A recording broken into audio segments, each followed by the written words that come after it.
Ayun na nga mga ka-Diego, may panibago tayong video. Kukuha tayo ng niyog o buko na alanganin. Kung tawagin dito sa amin ay lukadin. Lukadin or lukadin.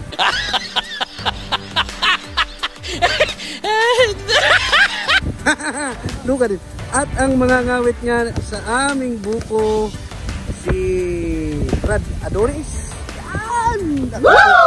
At ang kakawitin nga namin ay yung medyo alanganin sa buko. Ayan. Taba, saluin mo tong buko.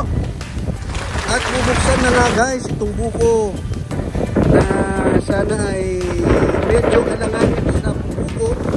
Ang tawag nila dito ay lukadin. Hindi ko alam sa Tagalog. Yun.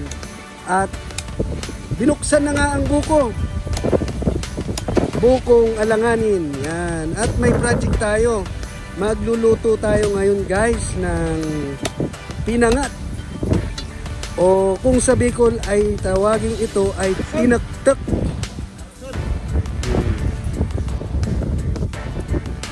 Medyo malambot pa guys. Ano? Malambot pa. Ano pa to? Buko pa to. Buko. Ayun. Doon sa kabila. At pansamantala muna tayo guys na mag-i-intro at papakita natin kung paano magluto ng pinangat o tinagtap.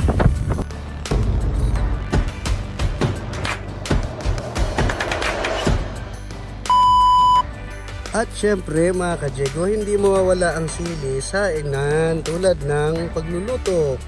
Dito kasi sa amin, normal na to sa amin yung siling labuyo ay hinahalo po namin sa pagkain. Eto na guys, yung alimango. Natanggalan na ng balat. At igigiling na ho ito. Nice. Kaya ito tinawag na tinuktok dahil tinutuktok muna yung alimango. At ihalo natin doon sa niyog.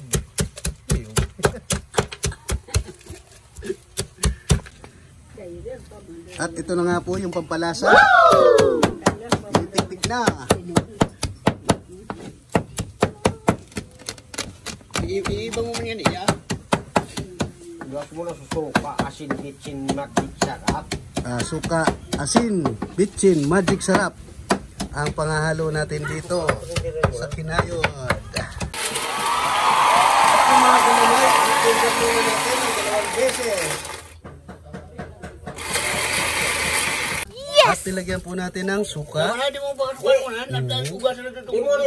Tapos, lagyan pa ng paminta. At yung mga galamay, hindi natin isinama. Natin sinama. At pagkatapos timplahan, ihalo naman natin ito. Dalhin mo na! Tapos titikman po natin kung tama na sa lasa. Yo. At di mawawala yung pampaaroma, tanlad. Yan. Yan ang panghalo natin. Gagay natin ulit ng pinong-pino. At saka ilalagay dito. Ito timplado nito guys. Kulang na lang ng sibuyas, bawang, at saka luya. So lalagyan po natin to guys ng sili. Siyempre hindi mawawala yung sili dito. Dahil sili ba na yan? Taram-taram? Ito pa, inaayos pa oh. Yan pa, ginagayat pa yung sili. Ayan oh. Okay, yun ang panghalo natin. So ito templado na to, bali ingredients na lang. Okay. At saka i-blender yung mga sangkap para pinong-pino. Wala kang mga ngata. Bakit itong sa dedoy?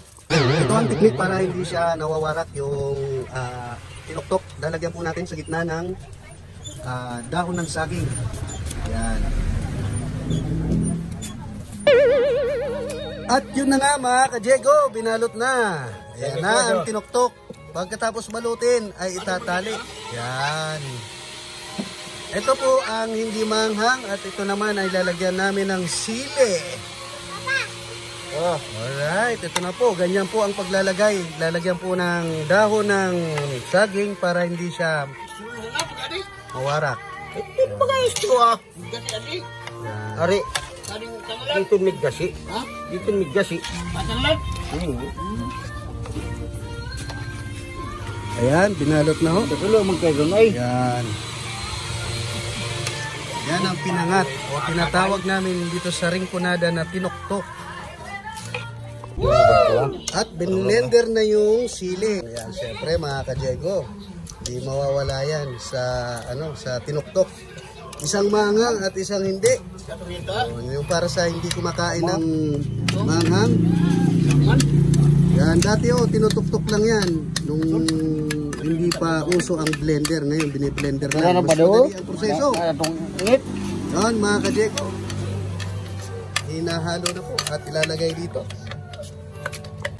At inilagay na nga yung sili na tapos yung hindi manghang. Ayan.